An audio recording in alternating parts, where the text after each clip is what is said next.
What are you going to do about it? And I shook my fist, pointed my finger, mouthed a couple of profanities, called him a number of names. I know you, you son of a bitch. I know who you are, and I know what you're doing. Okay. And about the time I really am giving them hell, I'm sure they thought, all right, we've got his attention. Off it went. First of all, totally black, no markings violation. Hovering over a private residence violation. Sure. You know, they don't care. It was an intimidation. And this was right after I had went public. Okay. Other than the phone calls and the Black Huey and all of the rest of it, you know, I've had people come up to me at conferences, guys, who would not introduce themselves and would, suits, you know what the term suits means? Sure. Three-piece with vest, typical government agency type thing. You've been speaking out pretty bluntly about this. Why are you doing this? Well, who are you? Well, never mind. Why are you doing this? Well, first of all, the truth has to be told. Oh, yeah? You think you know the truth? And I think, well, I know some of it. How's that? As a matter of fact, I know quite a bit of it. That's even better.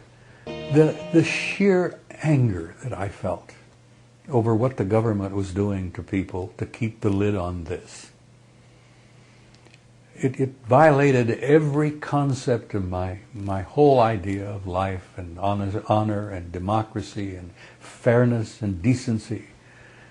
And then I began to realize that the government we think we've got is not the government we have. And I said this publicly to people in conferences. I said, you people out there blithely think you live in a democratic republic. Well, you don't. And then it's all come out over the years, the shadow government. We don't know who they are. We have no idea. We have an inkling of who they might be. But these guys are unelected.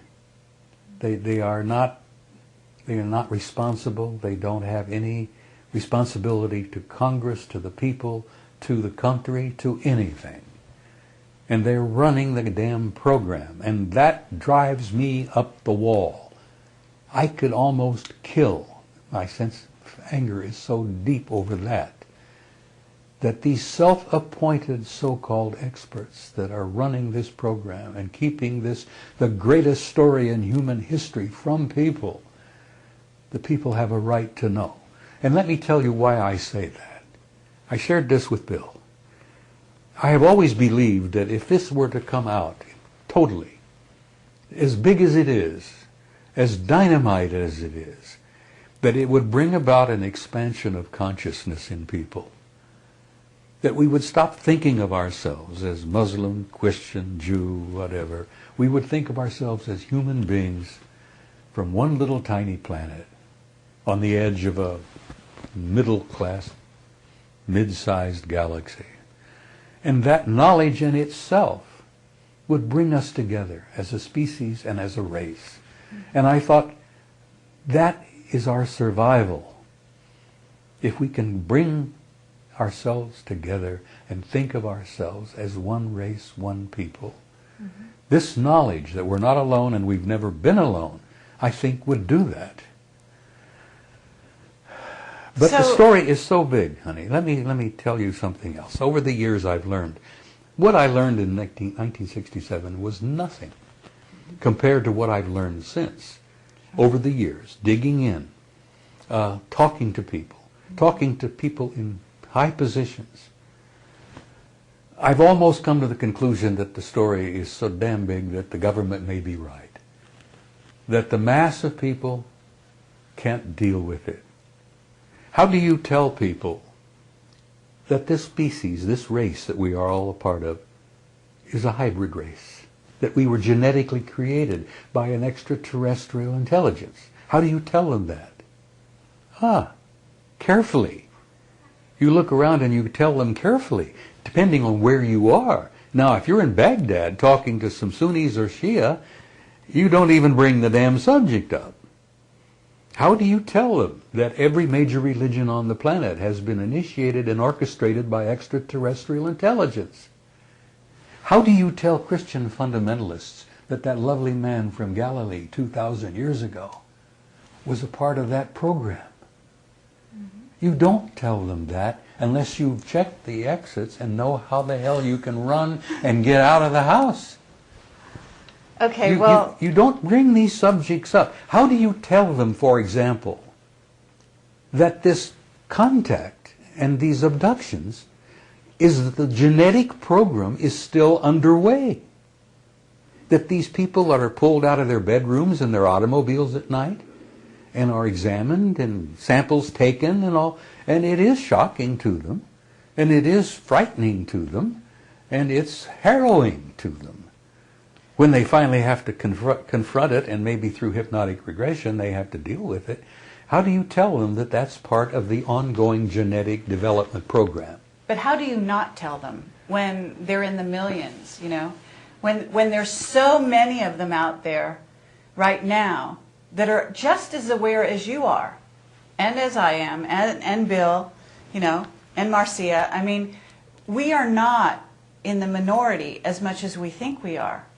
And that's the interesting problem, is that the government and what they planned to do all those years back when they were running the country, which they're not anymore, you know, wasn't the best decision they made back then, and now it's the worst thing to keep the secret going. And you obviously believe that it's still important to wake people up.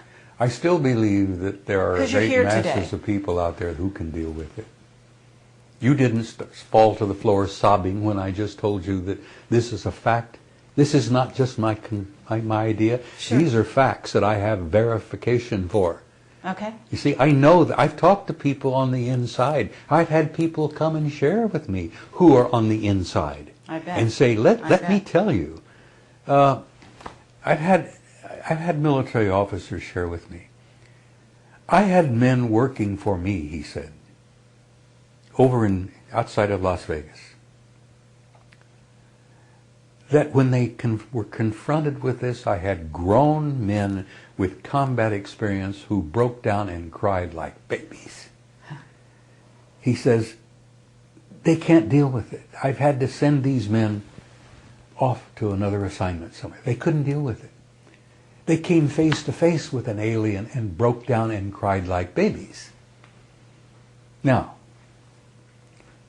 okay, but you say you can deal with it, right? These are people that have bought into a certain mindset that a lot of people on the outside, and I mean the civilians, never bought into anyway. I mean, it just depends who you're talking to. But you and I know that we're in a world that is changing faster than anyone can even think. You're in a world that isn't at all what you think it is. Exactly. As I have said to you many times, you are living at the moment inside of, part of, one of the galaxy's finest, ripest zoological gardens. And if you think I've just told you you live in a zoo, you do live in a zoo.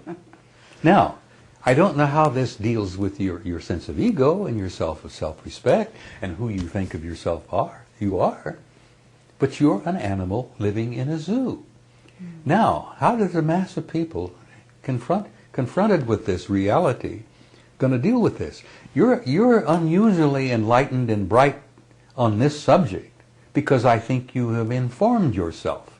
Of course. You purposely tried to learn what it was all about. That's right. So you've taken little bits and pieces of this and absorbed them and digested them and chewed them and masticated them, and you little bits and pieces at a time. Mm-hmm. So you got a pretty good smart there about what's really happening. And you're still walking around like a normal human being. Sure. But you're an exception. Who is it that's coming to you? I mean, Majestic. What about Majestic? You were familiar with the Majestic 12? Yes. Well, how? They don't call themselves that anymore, but I they understand. exist. What do they call themselves? What's their new name? You know it? Yeah, well, it used to be. PI-40 was the last term I heard. PI-40. All right, well, that's fine. So there's 40. I don't know what the hell that means. There's probably 40 members of it now. Uh-huh. And have they approached you? I've met several of them, yeah. Uh-huh. because they know you're very well informed. Well, we get back to the subject here we were talking about just briefly earlier. Why the hell have I gotten away with what I've Okay. succeeded in doing?